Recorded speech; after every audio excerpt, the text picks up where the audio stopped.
Hello and welcome to my new story by Ishigami Senku, Extreme Listener, Part 1 of Not a Phase. In this story, you and Senku are childhood friends, basically like siblings, so no more waiting for drama, and let's get started on Part 1, which is titled An Introduction. Enjoy! You were moving to Japan.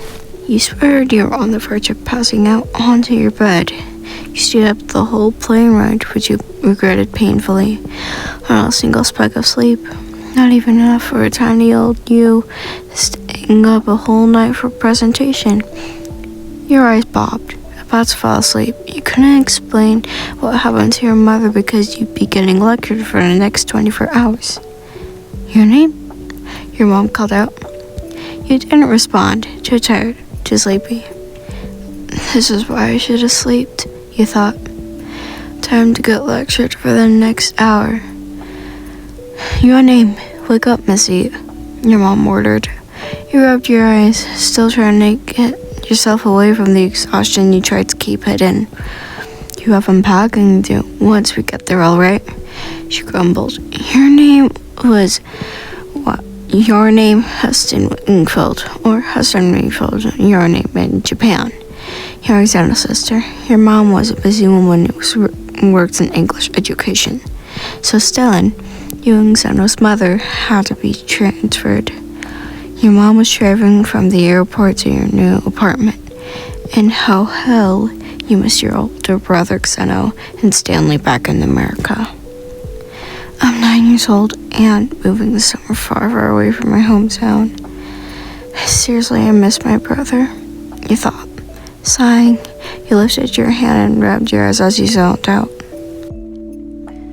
5-year-old you and 15-year-old Zeno were inside working on what looked like a taser. Zen, why are we making this? You questioned, picking up the handle as you looked at him. He turned to you, giving you a soft smile as he lifted the pieces working on this creation we're making, known as a taser, will be given to you, my little sister.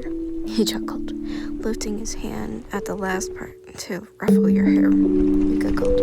I want you to be able to protect yourself when no one's around anymore. I care for you like my own, he softly sighed, taking a glance at you before popping the AAA battery into place. You slid the small plug into the plastic container, wires covered in rubber, some exposed wire sticking out, and a button at the side with the symbol X.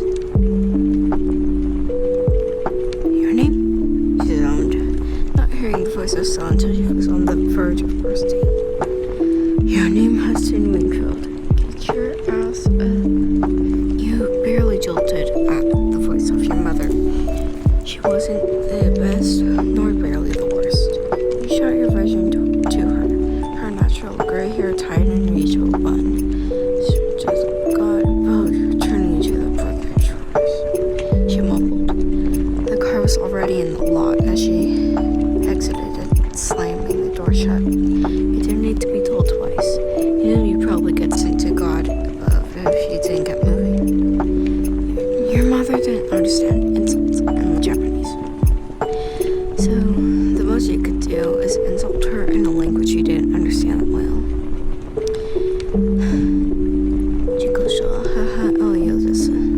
Which meant mother is a bastard. You prayed well that Stellan didn't understand that.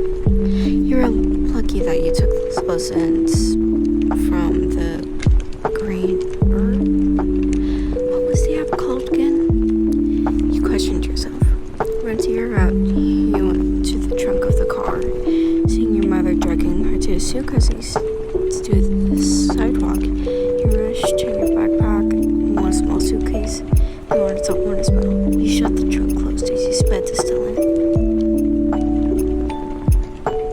It's been at least 1.5 hours since you got to your rented house. You looked around your renovated bedroom. Pictures hang on the wall, this perfectly arranged with crafting materials, herbs, books, and etc. Sweetie, come down here, please. Your mother yelled. You paused. It was often that she gave you nicknames. You obeyed immediately, though. Yes, mother? You answered Once you reached the end of the staircase, she turned to you, her pale skin shining dully in the sunlight. I'm heading off to work. I already spoke next door with the man. He'll be here in a second, she answered. You nodded. You knew what ginger to look out for then. Okay, goodbye, Mother, you exclaimed. She exited the room. You left alone. She lifted the homemade teaser made by Xeno from the counter, taking it and shoving it into your pocket. A soft knock at the door echoed softly through the hall. You walked to the door, grabbing a nearby stool to look through the peephole. You needed to be careful, especially since this neighborhood was new. Turned your vision to what looked like a man in his 20s to 25s. A young kid who looked about the age of 5 also. Depending on his looks and his height, stood behind the old man. You took the calculations quickly. The young boy in Back's hair was... Wait, is this hair defying gravity? And why does he look like a leek? You thought. The silence only lasted for 6 to 12 seconds. Not wanting to be disrespectful and opened the door. He then stepped down quickly, opening the door. The man spoke. Gentle, kind, polite. Ohio, I'm Ishigami by Akio. My mother, Stalin, asked to look over a girl named... Your name, that's you, right? And that's the part 1, and that's part 1, a introduction. Starting slow with your childhood is the best. Seeing what will happen, and getting more background info.